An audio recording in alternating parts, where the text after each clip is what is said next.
Hello everyone, I hope you are doing well. Welcome to the series of BPSC PT crash course.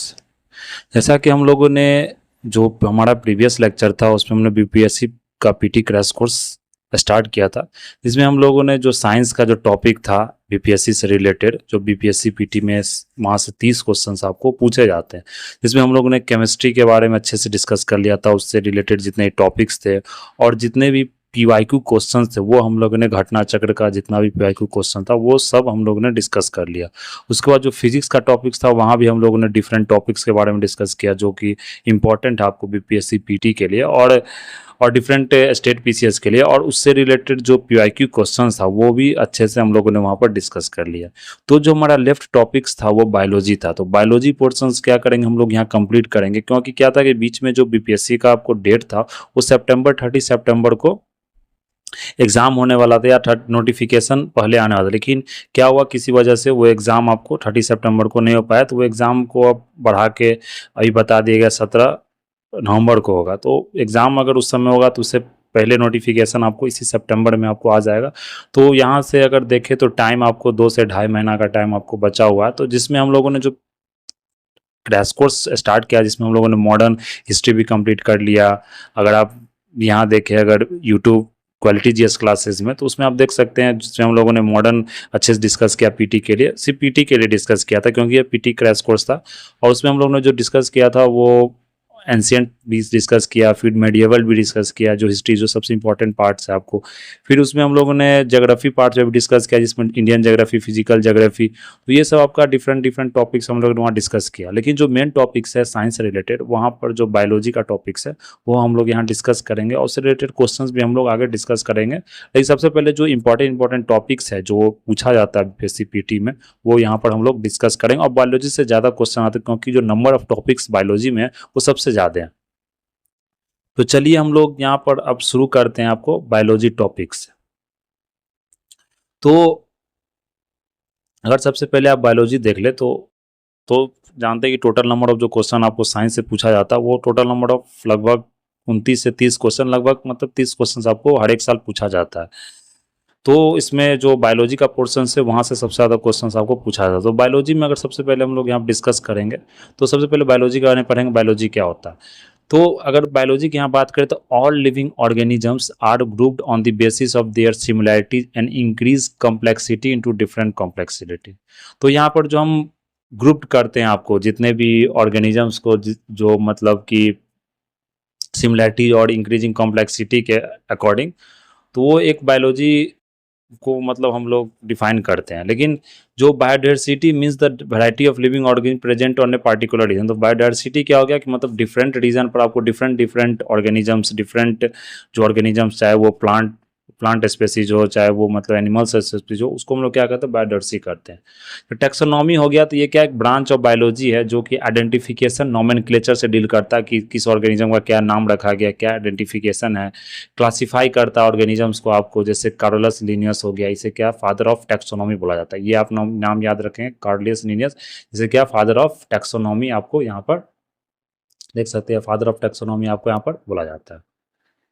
फिर अगर next the classification, the method of arranging organisms into groups और sets on the basis of similarity and differences is called classification. तो मतलब क्या similarities organisms का, क्या आपको मतलब डिफरेंसेज है ऑर्गेनिज्म का, वो हम लोग यहाँ पर देखेंगे। जैसे डिफरेंसेज हो गया, सिमिलैरिटीज क्या है, उसके बेसिस पर हम लोग क्या करते हैं क्लासीफाई करते हैं आपको डिफरेंट ऑर्गेनिजम्स को। तो ये सब उतना इंपॉर्टेंस ऑफ क्लासिफिकेशन क्या हो गया, मतलब इसलिए क्लासीफाई करते हैं क्योंकि इजीली वे में उसे रिमेंबर कर सकते हैं, सिस्टमेटिक वे में उसे हम लोग मतलब डिफ्रेंशिएट कर सकते हैं, जिससे अंडरस्टैंड कर सकते हैं, इवॉल्विंग नेचर को अंडरस्टैंड कर सकते हैं। उसके इवॉल्विंग नेचर को हम लोग क्या कर सकते हैं अंडरस्टैंड कर सकते हैं। अगर यहाँ पर देखें तो डिफरेंट ग्रुप्स ऑर्गेनिजम्स को हम लोग क्या कर सकते हैं समझ सकते हैं। उसके बायोलॉजिकल साइंसेस के बारे में, बायो जो जियोग्राफी है, कहाँ पर लोकेशन है, वो हम लोग यहाँ पर क्या कर सकते हैं अच्छे से समझ सकते हैं। तो बेसिस ऑफ क्लासिफिकेशन जो किया गया यहाँ पर, दे आर सर्टेन फीचर्स और property used for the classification of living organisms which are known as characteristics. तो डिफरेंट कैरेक्टरिस्टिक्स पर उसे क्लासिफाई किया गया। तो सेम कैरेक्टरिस्टिक को एक ग्रुप में आपको क्लासिफाई किया गया। तो यहाँ देखेंगे जो क्लासिफिकेशन सिस्टम है टू किंगडम क्लासिफिकेशन में किया गया, जिसमें कार्लोस लिनेलो जो 1758 में क्लासिफाई उन्होंने किया था आपको लिविंग ऑर्गेनिजम्स को टू ग्रुप्स में, एक प्लांट्स और एनिमल्स में। फिर देखें तो यहाँ पर 5 किंगडम क्लासिफिकेशन एच विटकर जो आपको फर्दर क्लासीफाई किया 5 किंगडम्स में, किंगडम मोनेरा, किंगडम प्रोटिस्टा, और फिर क्या था kingdom fungus, kingdom Plantae and kingdom Animalia. तो इसमें पूरा मतलब ये 5 किंगडम इन्होंने क्लासीफाई किया जो हम लोग आज फॉलो करते हैं। Carl Woese 1977 further divided kingdom Monera into archaebacteria, archaea और यूबी बैक्टीरिया। तो फर्दर मतलब 1977 में तो सबसे पहले जो क्लासिफिकेशन आपको हुआ था तो वो आपको देख सकते हैं 1758 में जो कार्लस लिनानुअस ने क्लासीफाई किया था आपको, तो वो दो ही सब स्पेसीज में क्लासीफाई किया था, प्लांट्स और एनिमल्स किंगडम में। फिर उसके बाद जो 1959 में जिस तरह से इवोल्यूशन हुआ उस तरफ से अगर देखें तो वहाँ पर 5 किंगडम में आपको क्लासीफाई किया, जिसमें मोनेरा हो गया, प्रोटिस्टा हो गया, देखेंगे क्या क्या ये मतलब किंगडम में कौन कौन सा ऑर्गेनिज्म कंसिस्ट करता है यहाँ पर। फिर फंगी हो गया, प्लांटी हो गया, एनिमेलिया हो गया। फिर उसके बाद अगर 1977 की बात करें तो उसमें कार्ल लुईस ने आपको फर्दर डिवाइड किया था किंगडम को, मोनेरा जो मोनेरा किंगडम था उसके मतलब फर्दर 2 ग्रुप में, एक था आर्के बैक्टीरिया जिसे आर्के बोलते हैं और यू बैक्टीरिया जिसे बैक्टीरिया बोलते हैं। तो ये था आपको डिफिनीशन और मतलब बेसिक्स। फिर अगर देखें तो जो आपको अरेंज किया गया है सेलुलर ऑर्गेनिजम्स को, तो यहाँ पर देखते हैं 2 सेलुलर ऑर्गेनिजम्स होता है, एक प्रोकैरियोटिक सेल्स होता है, ये प्रिमिटिव होता है, और incomplete cells without well defined nucleus. Nucleus इसमें आपको प्रेजेंट नहीं होता, प्रेजेंट पे होता है तो वेल डिफाइंड नहीं होता, एक जगह आपको प्रेजेंट नहीं होता, इसे प्रोकैरियोटिक सेल्स बोलते हैं। ये प्रिमिटिव सेल्स होता है जो सबसे पहले फॉर्म हुआ था। यूकैरियोटिक क्या होगा कि एडवांस फॉर्म होता है प्रोकैरियोटिक का। यूकैरियोटिक में मल्टीपल सेल्स जो वेल डिफाइंड न्यूक्लियस होता है, जैसे जो हम लोग जो एनिमल्स है जो ह्यूमन्स है वो क्या यूकैरियोटिक सेल्स मतलब बना हुआ।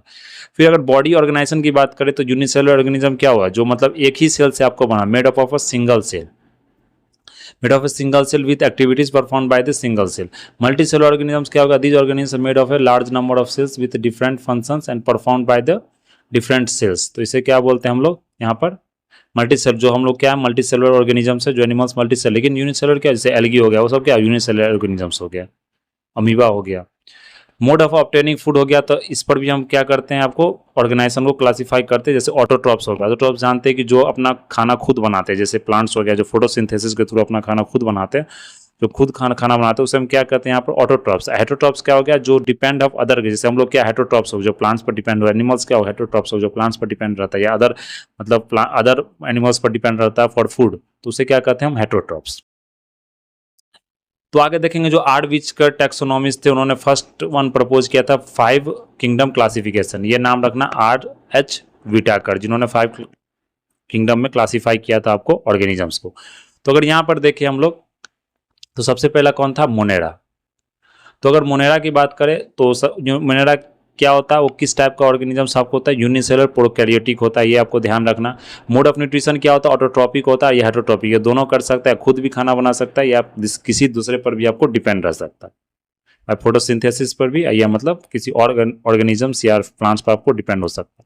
फिर बॉडी क्या है, मतलब वेल डिफाइंड न्यूक्लियस और सेल ऑर्गेनेलिज जो होता है, जो मेनली वेल डिफाइंड ऑर्गेनिज्म होता है वो आपको नहीं पाया जाएगा इसमें, किसमें मोनेरा में। तो ये ध्यान रखना, इसलिए यहाँ पर पॉइंट वाइज दिया गया। एग्जांपल अगर देख ले जैसे बैक्टीरिया हो गया, ब्लू ग्रीन एल्गी हो गया, ये सब क्या आपको यूनिसेलुलर ऑर्गेनिजम्स है जो प्रोकैरियोटिक सेल्स है। ये मतलब आपको इसमें क्या होता है वेल डिफाइंड आपको ऑर्गेनेलिस और वेल डिफाइंड आपको न्यूक्लियस नहीं होता, और सबसे इंपॉर्टेंट बात है ये हेटरोट्रॉप्स और ऑटोट्रॉप्स दोनों हो सकता है, तो इसमें आपको ये ध्यान रखना। फिर हम लोग देख ले नेक्स्ट मोनेरा के बाद कौन है, प्रोटिस्टा। प्रोटिस्टा आपको मोनेरा के बाद, तो प्रोटिस्टा की बात करें ये भी यूनिसेलुलर है लेकिन ये यूकैरियोटिक है। यूनिसेलुलर हम लोग देखा था जो आपको सिंगल सेल से बना हुआ है, जो सिंगल सेल से ही पूरा परफॉर्मेंस क्या होता है आपको परफॉर्म किया जाता है, जितना भी एक्टिविटी है चाहे वो खाने का हो या मतलब आज हम लोग का क्या है अलग अलग एक्टिविटी के लिए अलग अलग आपको सेल्स बना हुआ है, चाहे एनर्जी का सेल्स हो खाने का सेल्स हो, तो क्या है हम लोग का अलग सेल्स बना। लेकिन जो यूकैरियोटिक और यूनिसेलुलर होता है उसमें क्या होता है एक ही सेल्स आपको सब काम करता है। लेकिन इसमें क्या होता है यूकैरियोटिक, इसमें आपको डिफाइंड होगा, जो न्यूक्लियस का पोजीशंस होगा वो क्या होगा डिफाइंस होगा, एडवांस फॉर्म होगा, जिसे हम क्या लोग प्रोटिस्टा बोलते हैं। तो प्रोटिस्टा की अगर मोड ऑफ न्यूट्रिशन की हम लोग बात करें तो प्रोटिस्टा का मोड ऑफ न्यूट्रिशन क्या हो गया आपको, ऑटोट्रॉफिक हो गया और हेटरोट्रॉफिक हो गया।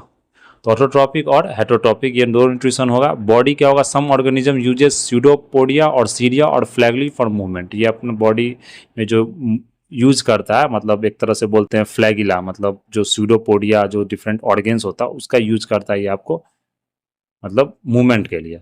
जैसे अमीबा को आप देख सकते हैं, तो बॉडी देख सकते हैं किस तरह से बॉडी का मूवमेंट होता है, पैरामीशियम होगा, यूग्लियन, डिफरेंट डिफरेंट आपको यहाँ पर क्या होता है एक मतलब अलग से सेल बना होता है, अलग से कुछ लगा होता है, सीलिया जिसे बोला जाता है। तो वो एग्जाम्पल जैसे अमीबा हो गया, पैरामीशियम हो गया, यूग्लेना हो गया, ये सब क्या है आपको एग्जाम्पल्स है।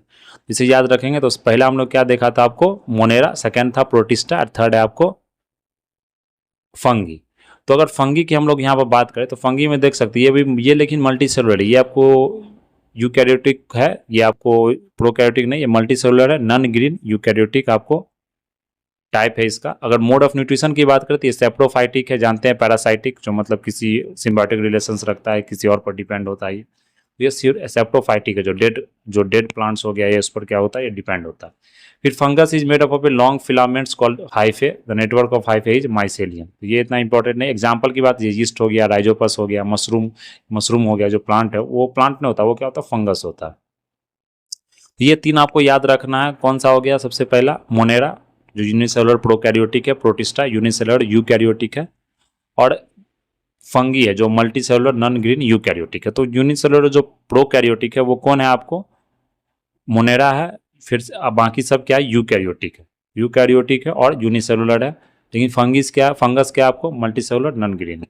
ये भी आपको मतलब सेप्रोफाइटिक होती है, खाना अपना खुद नहीं बनाते, ये पैरासाइटिक होता है, दूसरे पर आपको डिपेंड होता है। तो ये आपको यहाँ पर ध्यान रखना। तो ये तीन इंपॉर्टेंट है। नेक्स्ट देख ले प्लांटी, जो प्लांट किंगडम होता है आपको, ये क्या होता है, मल्टी सेलुलर यूकैरियोटिक होता है। जो प्लांट होता है आपको, ये क्या होता है, मल्टी सेलुलर यूकैरियोटिक होता है आपको। तो मोड ऑफ न्यूट्रिशन क्या हो गया, ऑटोट्रॉफिक, जानते हैं प्लांट्स जो फोटोसिंथेसिस करके अपना खाना आपको खुद बनाता है। फिर आप बॉडी जो देख सकते हैं, बॉडी की बात करें तो exhibit high level of tissue differentiation, have a specialised body organs. तो क्या होता है, ऑर्गन्स आपको स्पेशलाइज्ड होता है, सबका अलग, स्टेम का अलग काम है, रूट का अलग काम है, लीफ का अलग काम है, डिफरेंट आपको टिश्यू से जो बना होता है सबका क्या होता है, अलग अलग आपको ऑर्गन्स बना होता है, सबका अलग अलग काम होता है। जैसे एग्जाम्पल ट्रीज हो गया, प्लांट्स हो गया, सब जितने भी जो पेड़ पौधा देखते हो वो क्या आपको प्लांटी किंगडम में आपको इंक्लूड हो गया। फिर नेक्स्ट है आपको एनिमिलिया किंगडम, जो ये मल्टी सेलुलर यूकैरियोटिक है। एनिमिलिया किंगडम की बात करें तो क्या है कि मल्टी सेलुलर आपको यूकैरियोटिक हो गया। मोड ऑफ न्यूट्रिशन तो जानते हैं हेटरोट्रॉफिक है, हम लोग खाना तो अपना मतलब फोटोसिंथेसिस तो नहीं कर सकते, मतलब प्लांट पर ही है, अदर मतलब जो एनिमल्स पर ही डिपेंड रहते हैं। बॉडी की बात करें तो high level of tissue differentiation यहाँ पर है, जो कि प्लांट से भी ज़्यादा है। स्पेशलाइज्ड बॉडी ऑर्गेन्स है। नर्वस सिस्टम वेल डेवलप्ड है, जो कि और किसी मतलब कि प्लांट में आपको ये और किसी ऑर्गेनिज्म में डेवलप नहीं, जैसे फिश हो गया, इंसेक्ट्स हो गया, एनिमल्स हो गया, ह्यूमन बर्ड्स हो गया। यहाँ देख सकते हैं आपको डिफरेंट स्पेशलाइज्ड ऑर्गेन्स भी होता है, और डिफरेंट अगर देखें तो मतलब मल्टी सेलुलर ऑर्गेनिजम्स हो गया, ये यूकैरियोटिक हो गया। तो ये इतना आपको यहाँ पर ध्यान रखें। तो ये 5 किंगडम हम लोग ने यहाँ डिस्कस कर लिया। फिर अगर देखें रिवीजन की बात करें तो मोनेरा को बात करें, मोनेरा हम लोग क्या देखा था, prokaryotic, unicellular, can be autotrophs और हेटरोट्रॉप्स। और देखें अगर यहाँ पर मे और may not have a cell wall. Cell wall क्या होता है, ये प्लांट में होता है, ये एनिमल्स में नहीं होता है। सेल वाल हो गया। जैसे एनेबिना बैक्टीरिया, साइनोबैक्टीरिया, ब्लू ग्रेनोल्गी, ये सब क्या है आपको मोनेरा में आ गया। फिर प्रोटिस्टा हम लोग ने देख ही लिया, plant like unicellular diatoms, algae, ये सब क्या है, अमीबा, ये सब क्या आपको यूकैरियोटिक, प्रोटिस्टा। तो वही मतलब रिपीट किया गया। अगर मतलब डिवीजन की बात करें, फंगी हो गया, यूकैरियोटिक हो गया, यूनिसेलुलर मल्टीसेलुलर भी हो सकता है ये। तो सेप्रोफाइट्स हो गया, मतलब डेड ऑर्गेनिज्म पर आपको डिकेइंग मैटर पर डिपेंड करता है। जैसे लिचेंस हो गया, देख सकते हैं, ये पूछा जाता है एग्जाम में। Symbiotic relations अगर बात करें तो these are the relations between two organisms in which they live together for benefit of one or the other। तो क्या करता है कि मतलब दो ऑर्गेनिज्म के बीच में सिम्बायोटिक रिलेशन क्या हो गया कि मतलब दो ऑर्गेनिज्म आपस में एक दूसरे से क्या होता है, रिलेशन बनाता है, जिसमें क्या होता है, एक दूसरे को मतलब कि बेनिफिट हो रहा है, एक दूसरे को क्या हो रहा है, सहायता कर रहा है। तो उससे और वो दोनों एक साथ ही रहता है, तो उससे हम लोग क्या कहते हैं, आपको ऑर्गेनिजम्स को क्या कहते हैं, सिम्बायोटिक रिलेशन। जैसे लिचेंस और सिम्बायोटिक रिलेशन, फंगिस और साइनोबैक्टीरिया। तो लिचेंस और सिम्बायोटिक रिलेशन है किसमें, फंगस और साइनोबैक्टीरिया के बीच में, तो वो लिचेंस आपको उसे बोला जाता है। ये हम लोग यहाँ पर ध्यान रख सकते हैं।